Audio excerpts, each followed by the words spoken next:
Hey everybody, today I'm going to go over 10 secret changes that were made to the Valheim Hearth and Home update that were not published in the patch notes. Starting with Hugin right here, the tutorial raven. He can get a little annoying sometimes, so if you want to turn him off, all you have to do is enable your console and then hit F5 and type tutorial toggle, and that will disable him. Now, after I read his next tutorial or I give him a little punch, he will not come back. And if for some reason you want to re-enable Hugin, all you have to do is hit F5 again, type in tutorial reset, and he'll return.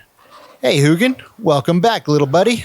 They've also added the ability to just hold your mouse button down when you are mining or chopping down trees. No more clicking over and over again. Save that mouse and your wrist. Another big change they made is to toggle auto pickup on and off. So if you press the V as in Victor key on your keyboard, it'll say auto pickup on or off. I just turned it off, so now when I walk over this stuff, I will not pick it up. If I hit it again, it'll say auto pickup on, and now I pick everything up. Super handy if you don't want to pick up all that junk anymore. Another big change they made is that you can no longer stagger ranged enemies by parrying them. Well, that makes sense. And it was fun while it lasted. But wait, they just announced on the public test branch version of the game that they'll be bringing back the stagger on parry for ranged enemies. They said that it's illogical, but fun. And I have to agree, it's loads of fun to give them the business while staggered. Remember the good old days when you could level your skills by hitting a rock or a tree? Well, no more. You have to do damage to your target to level your skills now. However, you can spawn in one of these training dummies and level that way. You have to use admin commands, of course. Just hit F5 and type spawn training dummy. This change involves the kiln, the smelters, and the blast furnace. If they're in a space that's too small, the smoke will actually smother them and the fire will go out.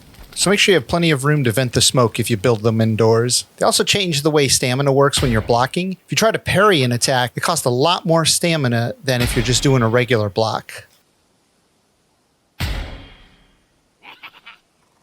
Another change is that tamed pets will no longer heal while they're hungry. They used to heal slowly while they're hungry, but now they won't heal at all. Here you go, Lilu. Eat some food. Aw, good girl. And there you go. They'll start healing once they're no longer hungry. Aw, Lilu's happy. Aw, Lilu loves me. I love you too, Lilu. This change is really awesome. Fire and spirit damage now stack.